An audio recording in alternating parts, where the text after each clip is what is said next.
మనం ఇప్పుడు air క్రాఫ్ట్లో Archimedes dial వాడి పాస్లో వెళ్ళిపోయాం. మీరు అక్కడ చూసుకుంటున్నట్టయితే దుబాయ్ 1960s. చూడడానికి చాలా ప్రాంతం మొత్తం నిర్మానుషంగా, సరిగ్గా రోడ్లు కూడా లేవు. ఎటు చూసినా ఇసుక, దుమ్ము, తాగడానికి సరిగ్గా నీళ్ళు కూడా దొరకట్టు. ఈ టైంలో దుబాయ్ ఇండియా కంటే పేద దేశం. కానీ ఇక్కడ చేస్తే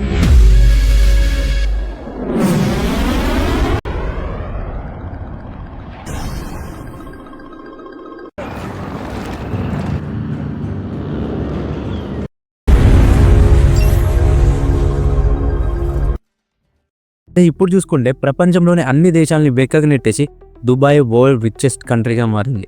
ఎక్కడైతే తాగడానికి చుక్క నీరు కూడా దొరకడం కష్టంగా మారిందో అలాంటి చోటనే 128 బిలియన్ గ్యాలన్ల వాటర్ని చాలా సులభంగా ఉత్పత్తి చేస్తుంది. ఇంకా చాలా పెద్ద పెద్ద వాటర్ ఫౌంటైన్స్ కూడా. ఎక్కడైతే 4 దిక్కులు ఉష్క ఎడారి ప్రాంతం ఉందో అక్కడ వరల్డ్ క్లాస్ హైవే రోడ్స్ వచ్చాయి. అంటుంటారు కదా, ఉష్క పైన చిన్న ఇల్లు కూడా కట్టడం చాలా కష్టం అని. అలాంటిది ఎడారి ప్రాంతంలోనే వరల్డ్ టాలెస్ట్ బిల్డింగ్ అటు చూపించారు ప్రపంచానికి. World tallest mall, world tallest restaurant, ఇంకా చాలా. ఇక్కడ పోలీసులు ఇలాంటి కార్స్లలో వెళ్ళరు. దొంగల్ని చేజ్ చేయడానికి లంబోర్గిని, ఫెరారీ లాంటి సూపర్ కార్స్లో వెళ్తారు. ఒకవేళ మీరు కూడా అందరిలాగా దుబాయ్లో ఆయిల్ బావిలు దొరికాయి కాబట్టి ఇంత డెవలప్మెంట్ సాధ్యమైంది అనుకుంటే మీరు తప్పు ఫ్రెండ్స్. ఎందుకంటే కొంతమందికి తెలిసింది ఏంటంటే కేవలం 1% జీడిపి మాత్రమే ఆయిల్ నుంచి వస్తుంది, అంటే పెట్రోల్, డీజిల్. మరి ఎలారా ఒక 30 ఏళ్లలోనే రాజస్థాన్ లాంటి మామూలు ఎడారి ప్రాంతం నుంచి వరల్డ్ టాప్ క్లాస్ టూరిస్ట్ మిరాకిల్గా మారింది. అదే మిగతా దేశాలు, ముఖ్యంగా నా భారతదేశం ఎందుకురా ఇంకా డెవలపింగ్ కంట్రీగా ఉంది? ఇవన్నీ ఈ వీడియోలో మాట్లాడుకుందాం. This is story of Dubai, a country of rich peoples. కథ మొదలైంది 1960లో. అప్పట్లో దుబాయ్ ఎటు చూసినా ఎడారి ఉంటుండే కాబట్టి అఫ్కోర్స్ లంబోర్గిని ఇలాంటి సూపర్ కార్స్లో తిరగడం అసాధ్యం. సో ఒంటెల్లో సవారీ చేస్తుండగా ఒక రోజు వాళ్ళకు అదృష్టం దొరికింది. దాంతో వాళ్ళ తలరాతి మారిపోయింది. అదే ఆయిల్ బావులు. ఎప్పుడైతే దుబాయ్లో ఆయిల్ బావులు దొరకడం మొదలైందో వీళ్ళు దీని నుంచి డబ్బులు సంపాదించని అర్థమైంది.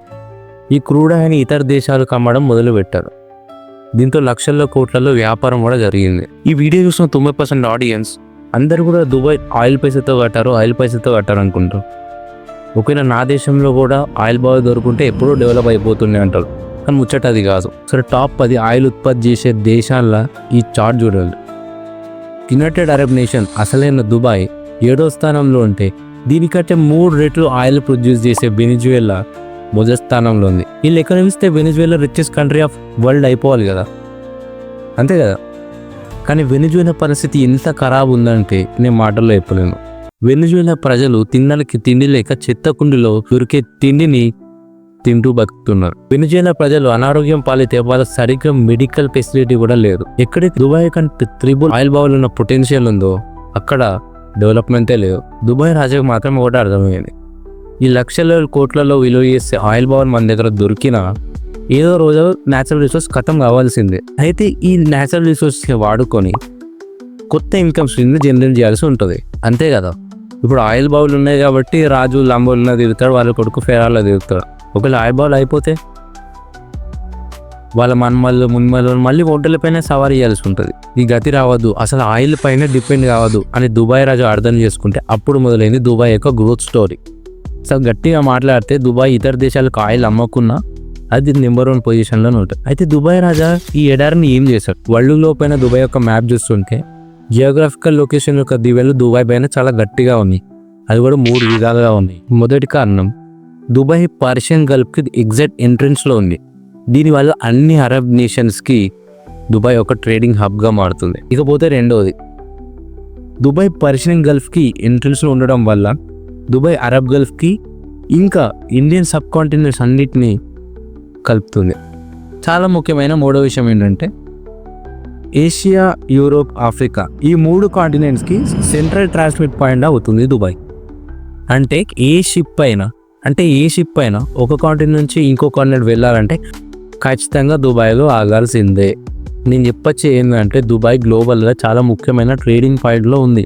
దీన్ని చాలా బాగా అర్థం చేసుకున్న దుబాయ్ రాజా మాత్రం దుబాయ్లో జబుల్ అలీ పోర్ట్ అనే పేరుతో world's most advanced transshipment hub కట్టించాడు. ఒకవేళ మీకు ట్రాన్స్షిప్మెంట్ హబ్ తెలియకపోతే సింపుల్గా చెప్పాలంటే అదొక పెద్ద గోడౌన్ లాంటిది. ఎక్కడైతే షిప్స్ వచ్చి వాటి యొక్క గూడ్స్ని అన్లోడ్ చేసుకుంటాయి. ఇక్కడ వేర్ హౌసెస్, కోల్డ్ స్టోరేజ్ లాంటి ఫెసిలిటీస్ దుబాయ్ గవర్నమెంట్ ప్రొవైడ్ చేస్తూ ఉంటుంది అక్కడ వచ్చే ప్రతి షిప్స్కి. దీంతో ప్రతి దేశాలకి వాళ్ళ యొక్క గూడ్స్ ట్రేడింగ్ అనేది చాలా సులభంగా అయిపోతుంది. ప్రతిరోజు జబిలియలి పోర్ట్లో 1000 కంటైనర్ షిప్స్కి లాజిస్టిక్ సర్వీస్ ప్రొవైడ్ చేస్తుంటుంది. దీనివల్ల టాప్ 10 బిజియెస్ట్ కంటైనర్ పోర్ట్లో జబిలియలి పోర్ట్ చోటు సంపాదించుకుంది. దీనివల్ల మెరిటైమ్ ఇండస్ట్రీ నుంచి దుబాయ్కి 7% జీడిపి వెళ్తుంది. సెకండ్ ఇంపార్టెంట్ స్ట్రాటజీ వచ్చేసి దుబాయ్ ఫ్రీ జోన్స్. దీనివల్ల ప్రపంచంలో పెద్ద పెద్ద కంపెనీస్ దుబాయ్లో లక్షల్లో కోట్లలో ఇన్వెస్ట్ చేయడానికి సిద్ధంగా ఉన్నాయి. ఫ్రెండ్స్, ఫ్రీ జోన్ అనేది ఒక ఏరియా బిజినెస్ ఓనర్స్కి అక్కడ బిజినెస్ పెట్టుకోవడానికి హెల్ప్ చేస్తుంటుంది. ప్రపంచంలోనే ఏ కంట్రీ కూడా ఇవ్వలేని 4 ఫెసిలిటీస్ దుబాయ్ గవర్నమెంట్ మాత్రం ఇస్తుంది. ఫస్ట్ ఇది 100% ఫారిన్ ఓనర్షిప్. దుబాయ్లో ఇండియన్ కంపెనీ బిజినెస్ పెట్టాలనుకుంటే ఎలాంటి ఎమిరేట్ కంపెనీతో కలవకుండా ఈజీగా బిజినెస్ పెట్టుకోవచ్చు. అదే నువ్వు చైనా చూసుకుంటే ఒక ఇండియన్ కంపెనీ చైనాలో బిజినెస్ పెట్టాలంటే చైనీస్ కంపెనీతో జాయింట్ వెంచర్ ఓపెన్ చేయాల్సి ఉంటుంది. సెకండ్ అది 100% రీపార్టిషన్ ఆఫ్ క్యాపిటల్ అండ్ ప్రాఫిట్. అంటే మీ ప్రాఫిట్స్ 100% మీ సొంత దేశానికి పంపించుకోవచ్చు, అది కూడా ఎలాంటి ట్యాక్స్ కట్ చేయకుండా. ఇక మూడోది దుబాయ్ ఆఫర్ చేసేది 100% ఇంపోర్ట్ అండ్ ఎక్స్పోర్ట్ ఎగ్జెప్షన్. అంటే నువ్వు ఏ దేశం నుంచి ఏదైనా వస్తువు ఇంపోర్ట్ చేసుకున్నా ఎక్స్పోర్ట్ చేసుకున్నా దానిపైన 0 ట్యాక్స్.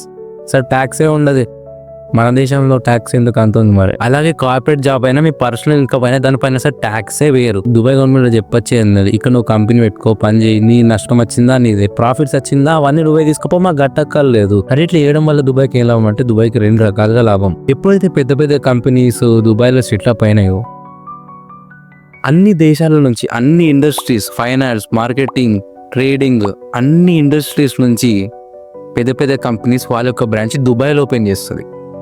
రెండోది, ఇలా పెద్ద పెద్ద కంపెనీస్ దుబాయ్లో ఉండడం వల్ల మోస్ట్ టాలెంటెడ్ పీపుల్స్ కూడా దుబాయ్కి రావడం మొదలు పెడతారు. ఎప్పుడైతే బిజినెస్ రిచెస్ట్ పీపుల్ దుబాయ్లో ఉంటారో, ఒకవేళ గవర్నమెంట్ 5% రేపు పొద్దున 5%, 10% ట్యాక్స్ పెంచినా కానీ వాళ్ళు దుబాయ్ వెళ్ళిపోలేను. ఇకపోతే లాస్ట్ స్ట్రాటజీ టూరిజం. దుబాయ్ పేరెత్తి టూరిజం పేరు చేయకపోతే ఎలా చెప్పండి ఫ్రెండ్స్. మన అందరికీ తెలుసు దుబాయ్ అంటే టూరిజం, టూరిజం అంటే దుబాయ్. ఫ్రెండ్స్, ముందు చెప్పినట్టు దుబాయ్లో లొకేషన్ దానికి వరం లాంటిది.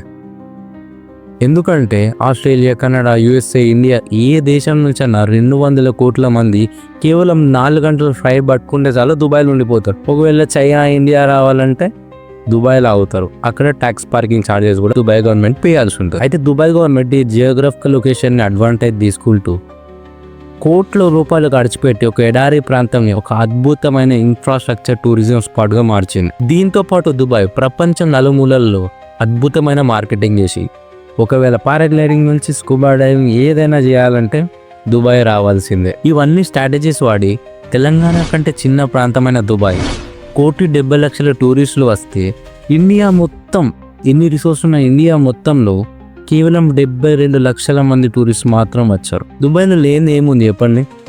Amusement park, aqua venture park, underground water, ఇంకా స్కై స్పోర్ట్స్. ఇలా దుబాయ్ దాని లొకేషన్ని అడ్వాంటేజ్ తీసుకుంటూ జబిలియలి పోర్ట్లో ఇన్వెస్ట్ చేస్తూ బిజినెసెస్కి ఒక మంచి easy and secure system provide చేస్తూ ప్రపంచంలోనే అద్భుతమైన టూరిస్ట్ స్పాట్గా మారిన Dubai has become richest city.